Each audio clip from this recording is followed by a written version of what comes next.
Fantasmas ha habido siempre, o al menos personas que afirmaron y afirman haberlos visto. Algunos son tan clásicos y respetables como el que figura en el Antiguo Testamento, en el libro primero de Samuel. En el relato bíblico, el rey Saúl, inquieto por la próxima batalla contra el ejército de los filisteos, acude a la hechicera de Endor para que invoque al espíritu de Samuel y le diga lo que va a suceder. Al conjuro de la nigromante y ante el espanto de todos los presentes, el espectro de Samuel se presentó, anunciando de paso que el rey Saúl sería derrotado, como así sucedió.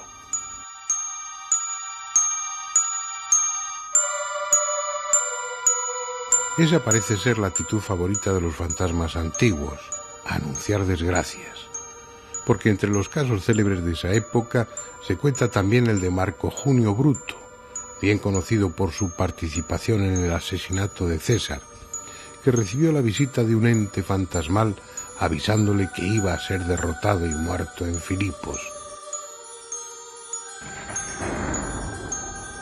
Ese tipo de visitas desagradables abunda en los relatos de fantasmas, aunque por lo común referidas a personas que acaban de fallecer y se presentan ante los vivos para dar cuenta de su muerte, reclamar el cumplimiento de alguna promesa o simplemente para aterrorizar a quien en vida le jugó una mala pasada. Como Mariamne, que se apareció ante su esposo Herodes el Grande, que la había hecho asesinar. Sin dudar de la realidad de buena parte de los testimonios, lo cierto es que hay mucho de romanticismo en los relatos de seres espectrales. Por eso no es extraño que los ambientes sugestivos resulten más propicios para las apariciones de fantasmas y numerosos casos se relacionen con ruinas o castillos entre cuyos muros se vivieron acontecimientos dramáticos o sangrientos. En esa línea no faltan apariciones de personajes ilustres. El más famoso quizás sea la reina Isabel I de Inglaterra, cuyo fantasma ha sido visto recorriendo las estancias del Palacio de Richmond, donde murió en 1603 por numerosos testigos.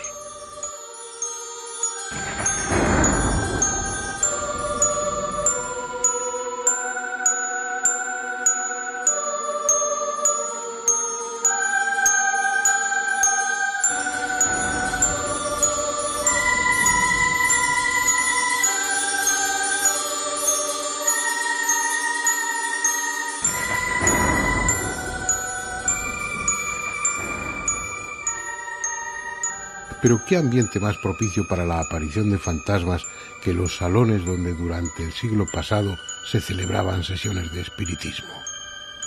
Además, por entonces ya existían las cámaras fotográficas, aunque la verdad se abusó de ellas para fabricar falsos fantasmas como estos que estamos viendo. Sin embargo, no todos eran falsos. Este que tienen ahora en su pantalla es casi con toda seguridad auténtico. Se trata del fantasma de Katy King, un espíritu que se materializaba durante las sesiones de la medium Florence Cock, una de las más célebres de Inglaterra, la primera que consiguió materializar un cuerpo humano completo a la luz de entonces, la de gas. Lo que hace de este caso uno de los más interesantes en la historia del espiritismo es que las sesiones de las que proceden estas fotografías se celebraban bajo el control de Sir William Crookes, uno de los científicos ingleses más prestigiosos, que recibió el Premio Nobel de Química en 1907. Lo lógico es pensar que la medium Florence Cock y el fantasma de Katy King eran la misma persona, sobre todo si se tiene en cuenta el parecido entre ambas, pero el propio científico certificó que no era así. Aunque parecidas, tenía notables diferencias y además él tuvo la oportunidad de verlas juntas durante una de las sesiones. Así pues, y mientras no se demuestre lo contrario, estas fotografías del fantasma de Katy King podemos considerarlas como auténticas. Entre ellas hay incluso dos en las que William Crookes aparece junto al espíritu materializado.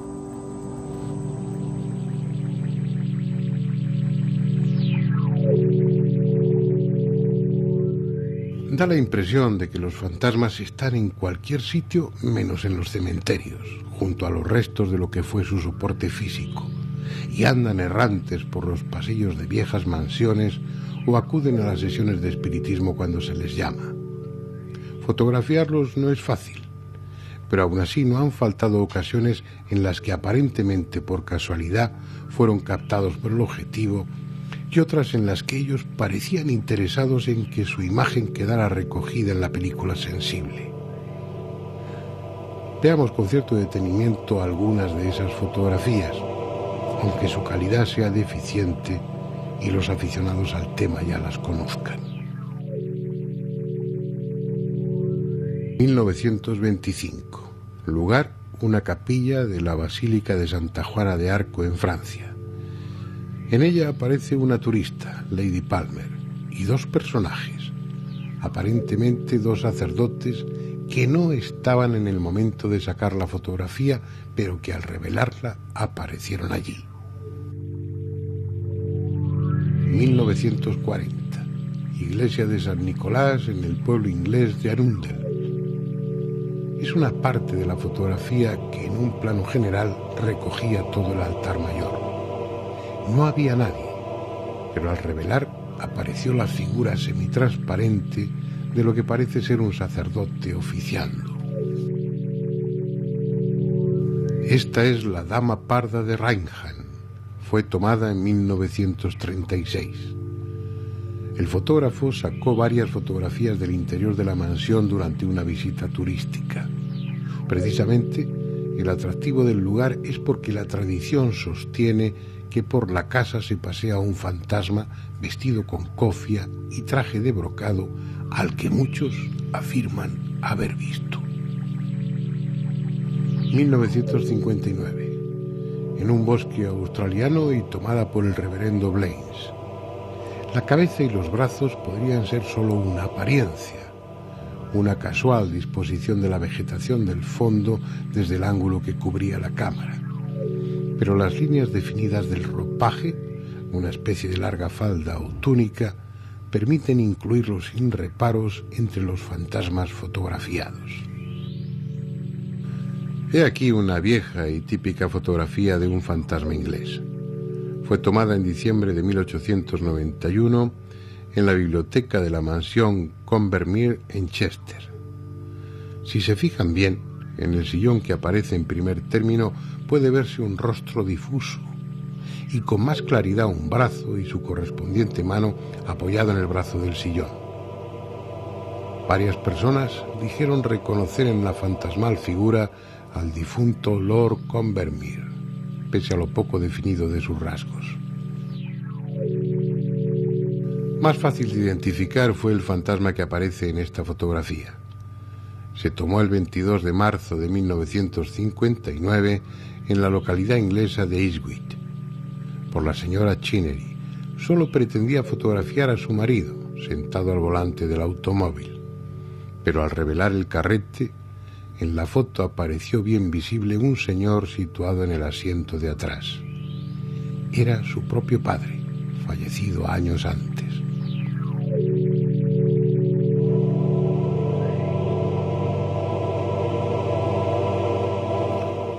Y para finalizar con esta ronda de fotografías clásicas de fantasmas, veamos la que se tomó, como en otros casos, por un turista que visitaba una casa célebre. El turista, un sacerdote canadiense, el reverendo Hardy, y la casa King House, en Greenwich, Inglaterra. Apoyado en la barandilla, un fantasma a la vieja usanza, con sudario. Llama la atención la extraordinaria longitud de su brazo derecho. No pocos investigadores dudan de la autenticidad de estas y otras fotografías en las que aparecen presuntos fantasmas con formas bien definidas, pero tal vez sea porque ellos no las han conseguido. Aún quedan más, pero se las reservamos para la segunda parte.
Este es el Palacio de Linares, en el centro de Madrid, actualmente sede de la Casa de América.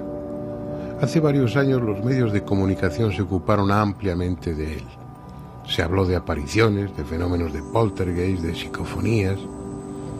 Entre los que investigaron el tema se encontraba el equipo que dirige el jesuita José María Pilón, del que forma parte una de nuestras invitadas, Sol Blanco Soler.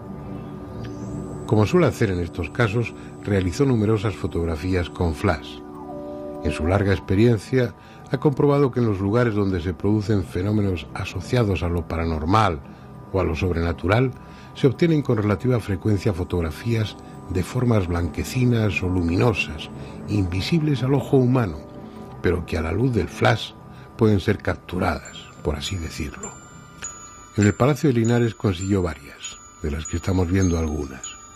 Globulosas, alargadas, a veces muy difusas, vendrían a ser algo así como fantasmas sin forma definida.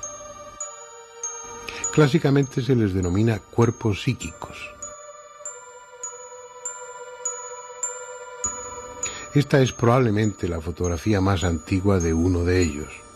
Fue tomada a finales del siglo XIX y el grupo lo forman la señora Guppy, una médium famosa de su época, y dos amigas suyas.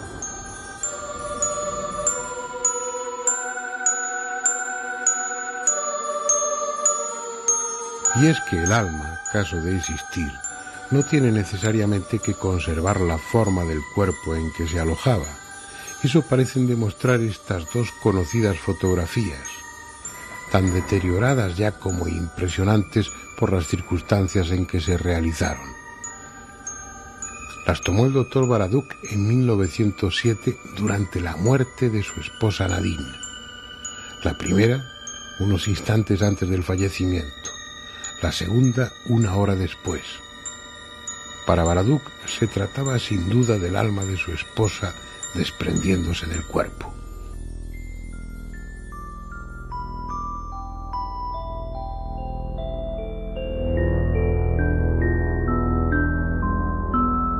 Al ocuparnos del fenómeno de poltergeist, estuvimos en la casa de un arquitecto madrileño, actualmente vacía, en la que vienen produciéndose todo tipo de sucesos extraordinarios desde hace décadas.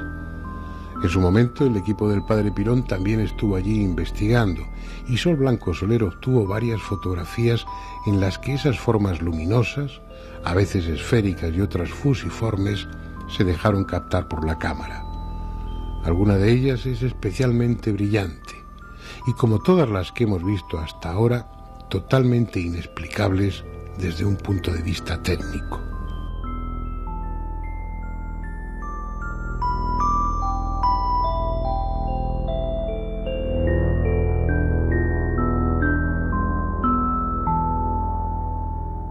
Aunque menos aceptables para los escépticos, las fotografías de fantasmas típicos siguen siendo las más sugestivas. Estas pertenecen a una larga serie obtenida en la década de los 80 en Italia, en el Castello della Rota, cerca de Turín. Son fantasmas evanescentes, de cuencas vacías, supuestamente pertenecientes a monjes templarios muertos durante una epidemia. Quizá estén trucadas, pero coinciden con la descripción que hicieron numerosos testigos.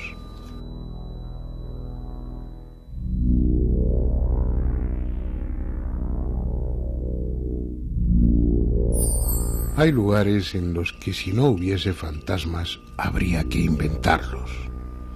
Lugares tan llenos de tragedia, de muerte y después de soledad que han merecido con creces el nombre de malditos.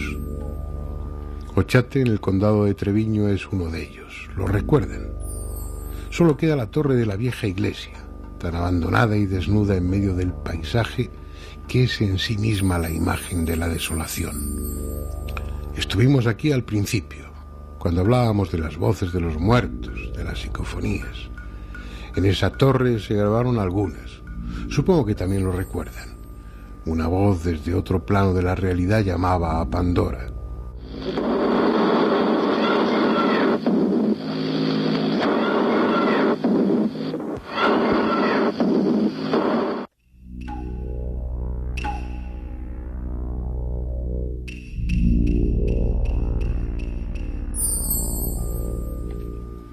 Otra, venida quizá desde el pasado, preguntaba ¿qué hace la puerta cerrada?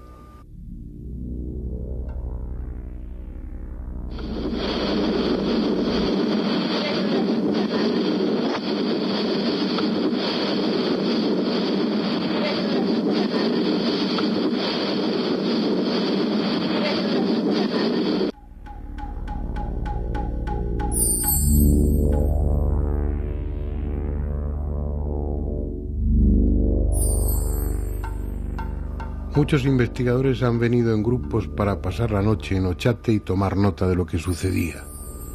Algunos echaron a correr y no volvieron a por sus cosas hasta la mañana siguiente. Pero salvo sus testimonios y varias psicofonías, no hay mucho más que mostrar a los curiosos. Tan solo una fotografía poco conocida, la de un pajar cercano a la torre y también abandonado. En su fachada, una vieja puerta rota por la que algunos aseguran haber visto un rostro. Esta es la fotografía. Si su televisor está bien ajustado de contraste, tal vez también vean el mismo rostro. Un efecto casual de luces y sombras, quizá. Puede que en definitiva los fantasmas sean solo eso. Aunque en la próxima y última fotografía que les voy a mostrar, la explicación posible no sea tan sencilla.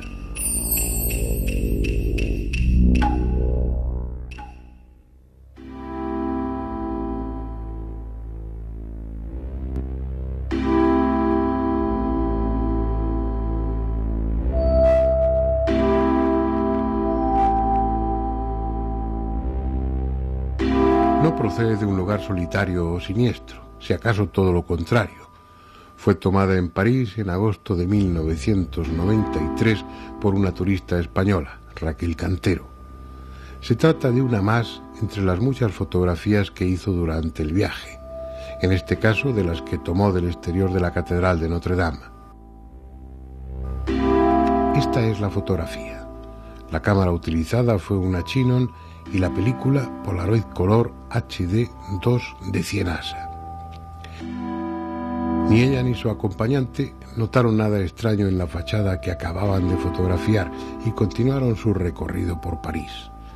Ni siquiera al revelar las fotos ya en España se fijaron en un detalle que ustedes tal vez ya han observado. Fue pasado el tiempo cuando descubrieron que en la fotografía había un personaje. Véanlo ahora con más detenimiento. Está allá arriba, en una de las torrecillas que rematan los contrafuertes. En su día estudiamos concienzudamente el negativo junto con el resto del carrete. No hay manipulación alguna. Una figura, aparentemente dotada de luz propia, casi fluorescente, parece estar observando la ciudad desde lo alto. Si uno pone algo de imaginación, puede distinguir la peluca blanca y el atuendo de alguien perteneciente al siglo XVII o XVIII. Es sin duda la fotografía auténtica de un fantasma. Sean lo que sean los fantasmas.